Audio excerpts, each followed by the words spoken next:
बोलिए छठ माता की जय।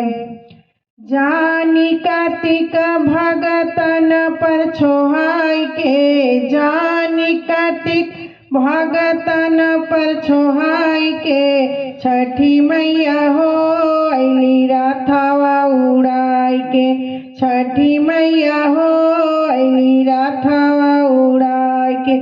जानी कार्तिक भगतन पर छोहाई के, जानी कार्तिक भगतन पर छोहाई के, छठी मैया हो अइली राथवा उड़ाई के, छठी मैया हो अइली राथवा उड़ाई के। सुघर नक्षत्र उजर दिन देख के, देवता लोगन पर सब भार सरेख के, सुघर नक्षत्र उजर दिन देख के, देवता लोगन पर सब भार सरेख के।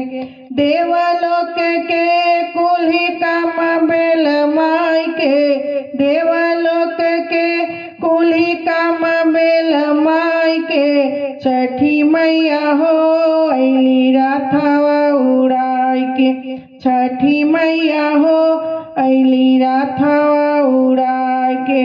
गंगा तीरे ठाही ठाही जाके चारों ओरिया, अपना सेवकवन के लिहली खबरिया।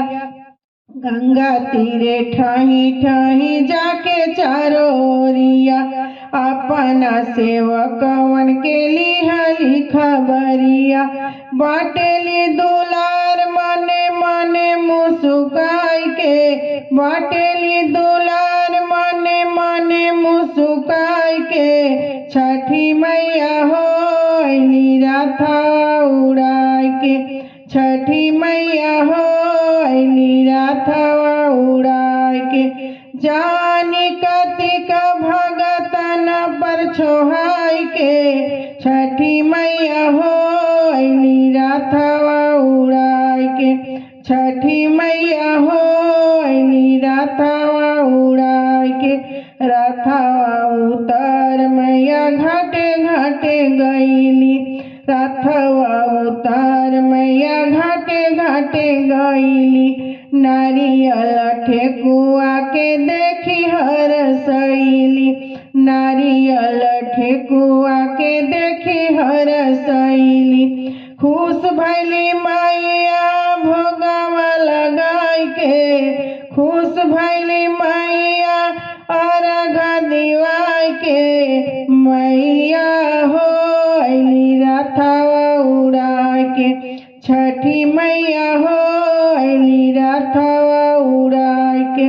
घूमी घूमी सगरो स्नेह बरसाई, रोग दुख मैया सब दिहली मिटाई। घूमी घूमी सगरो स्नेह बरसाई, रोग दुख मैया सब दिहली मिटाई। अपना भगतवन के माथा सुहुराई के, अपना भगतवन के माथा सुहुराई के, छठी मैया हो अइली राथवा उड़ाई के, छठी मैया हो अइली राथवा उड़ाई के। जानी कार्तिक भगतन पर छोहाई के, जानी कार्तिक भगतन पर छोहाई के, छठी मैया हो अइली राथवा उड़ाई के, छठी मैया हो अइली राथवा उड़ाई के, छठी मैया हो अइली राथवा उड़ाई के।